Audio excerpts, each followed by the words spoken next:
Jewellers లో gratitude sale flat 50% of on value added offer అన్ని branches కి వర్తిస్తుంది.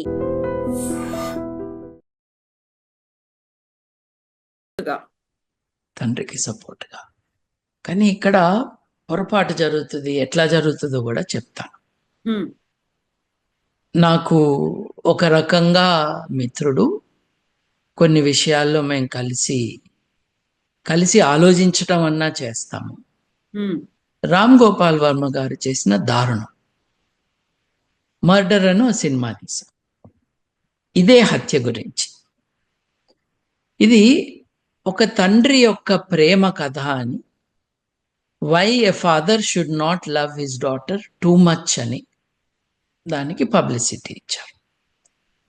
ఎంత దారుణం, ఎంత నీచం ఈ మాట అనటం. ఇప్పుడు కొన్ని మాటల్లో ఆ తండ్రి ఆత్మహత్య చేసుకున్నాడు.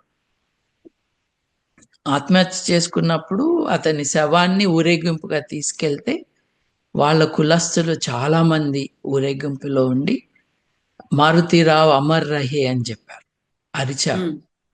రైట్. ఫస్ట్ అరెస్ట్ అయినప్పుడు కొన్ని జులుస్లే వెళ్ళినాయి మారుతీరావుకి సపోర్ట్గా. ఎవరు వీళ్ళు? ఇప్పుడు మారుతీరావు ఎవరో కూడా తెలియకుండా అతను అరెస్ట్ అయినప్పుడు, అతని ఆత్మహత్య తర్వాత అతని శవాన్ని అంత్యక్రియలకు తీసుకెళ్తున్నప్పుడు పరిచయం లేకుండా ఉన్న వందల సంఖ్యలో వచ్చిన ఈ మనుషులు ఎవరు? ఈ వీడియోల కింద అతన్ని సపోర్ట్ చేసే వాళ్ళు ఎవరు?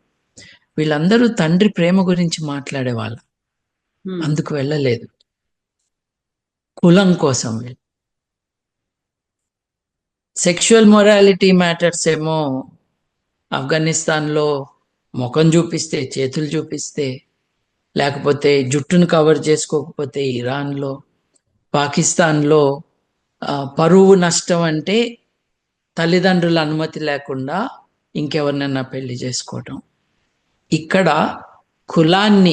కులం విధిస్తున్న పరిధులని అతిక్రమించి ఇంకొకళ్ళని పెళ్లి చేసుకోవటం, ఇది నేరంగా భావిస్తున్న సమాజం. అది అటువంటిది ఏదైనా జరిగితే దానికి పరిష్కారం హత్యనే అని, జస్టిస్ జరిగింది అని చెప్పడం, అదే సమాధానం. ఇది ఒక బ్యాక్వర్డ్నెస్ ఆఫ్ ది ఎక్స్ట్రీమ్. అయితే సమాజంలో ఒపీనియన్ని ఇన్ఫ్లుయెన్స్ చేయగలిగిన, ఇది ఒక తండ్రికి ఉన్న ప్రేమ అని మాట్లాడారు అన్నమాట. అంటే ఒక నేరానికి ఒక పూత పూశారు, ఒక దాష్టికానికి ప్రేమ అన్న ఒక రంగు పెట్టారు. అతను ఆత్మహత్య ఎందుకు చేసుకున్నాడంటే కూతురికి తన ఆస్తి ఇవ్వటానికి. ఇప్పుడు ఆ అమ్మాయి ఎంజాయ్ చేయొచ్చు ఆస్తి అని ఆయన అన్నారు. ఇది వింటుంటే మీకు ఎలా ఉందండి? ఎలా ఉంది మీకు ఇది వింటుంటే? తండ్రి ఆస్తి ఇవ్వాలంటే ఆత్మహత్యలు చేసుకుంటేనే ఆస్తి ఇస్తారండి. వీలునామా అన్న తెలీదా వీళ్ళకి? నిజంగా ఇవ్వాలనుకుంటే అది ప్రేమనా, యాసిడ్ రోగమా, యాసిడ్ ప్రేమనా? తన కూతుర్ని విధవరాలుగా చేయటము అది ప్రేమనా? ఇది ఏ సాంస్కృతిక నేపథ్యంలో జరుగుతుంది మనం గమనించాలి. ఈ కారణాల వల్ల ఒక మనిషిని చంపితే తప్పు కాదు, పరువు కోసం చేశారు. దీంట్లో ఇప్పుడు ఒక కుటుంబం, వారి సభ్యులెవరో, నేను ఫలానా వ్యక్తిని పెళ్లి చేసుకుంటున్నాను, అది తమ బిడ్డ కావచ్చు, తమ చెల్లెలు కావచ్చు, అక్క కావచ్చు, కుటుంబ సభ్యులందరికీ ఒక అభిప్రాయం ఉంటుంది. కొంతమంది దాన్ని ఆమోదిస్తారు, కొంతమంది ముచ్చటగా ఉన్నారు చూడు ఇద్దరు అని అంటారు, కొంతమంది మా అమ్మాయి అంత బాగుంటుంది, ఆ అబ్బాయి ఫేస్ చూడు అంటారు. ఇవేవి ద్వేషంతో మాట్లాడేవి కాదు. ఇది మన కుటుంబంలోకో మనం ఇంకోళ్ళ కుటుంబంలోకో వెళ్తున్నప్పుడు మన కుటుంబ సభ్యులు ఇంకొకరితో జీవితాంతం గడపాలన్న ఉద్దేశంతో కలిసి ఉంటామని ప్రకటిస్తున్నప్పుడు ఇది మంచి జంటనా, మంచి జోడీనా అని ఆలోచించుకుంటారు. దాంట్లో తప్పేం లేదు. కానీ ఆ నిర్ణయం ఆ ఇద్దరిది కదా. మన మన పర్మిషన్ ఏంటి? మనం ఏదో ఒక మాట అంటే అనొచ్చు, ఈ జోడీ బాగుందనో బాగోలేదా. తర్వాత మనకేం సంబంధం, సంసారం మనం కాదు కదా చేసేది.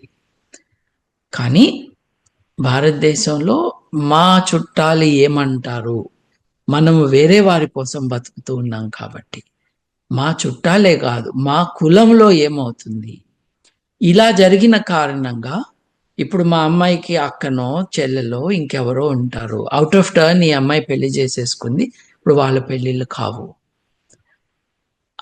అంటే కులం చుట్టూ సమాజం కోసం బతికే కుటుంబాలు, జనాలు, ఆ విలువలే వారికి మార్గదర్శకాలు అవ్వటం అన్నది మనకున్న పెద్ద రోగం.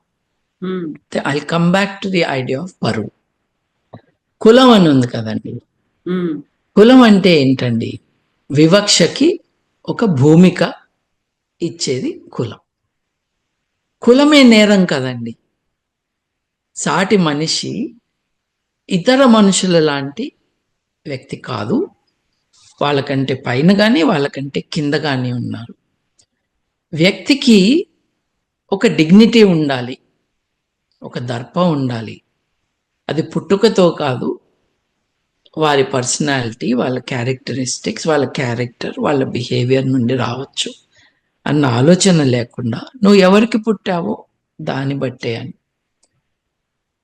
అది ఒకటి. కర్ణుడి దగ్గర నుంచి అదే కదా, నువ్వు ఎవరికి పుట్టావో దాన్ని బట్టి నువ్వు రాజ్యాన్ని ఏలొచ్చా లేదా అన్నది ఒకటి, అర్హత ఉందా లేదా కదా. సో అదొకటి ఉంది. రెండవది ఏంటి? ఆడవారికి వ్యక్తిత్వం ఉందా లేదా, వారి వ్యక్తిత్వం వారికి ఉందా లేదా. మీరు ఇంట్రడక్షన్లో ఓ మాట అన్నారు, మనం ఇట్లా జరిగినప్పుడల్లా మాట్లాడుకుంటాము అని. ఇలా జరగక ముందు కూడా మాట్లాడుతూనే ఉన్నామండి, మానవవాదులం, హేతువాదులం. ఏమంటున్నామంటే, ఒక నేరం జరిగినప్పుడు చర్చించుకోవటం కాదు, ఏ సాంస్కృతిక నేపథ్యంలో ఏ విలువలు సమాజంలో ప్రబలుతున్నాయో దాని ఆధారంగా నేరాలు జరుగుతాయి. ఇప్పుడు భారతదేశంలో ఆడవారి పట్ల వివక్ష ఉంది అన్నది వాస్తవం. మనం ఎంత కాదన్నా కూడా అది వాస్తవం. 1000 మంది మగవాళ్ళకి కొన్ని రాష్ట్రాల్లో 930 మంది, కొన్ని రాష్ట్రాల్లో 950 మంది ఆడవారు ఉన్నారు.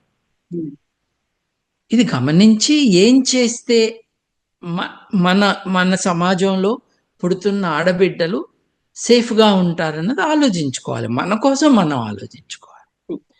ఇది మతపరమైన దెబ్బలాట కాదు. ఆడవారు లేరు, వారిని ఎలా కాపాడుకోవాలన్నదే సమస్య. ఇది మానవ సమస్య.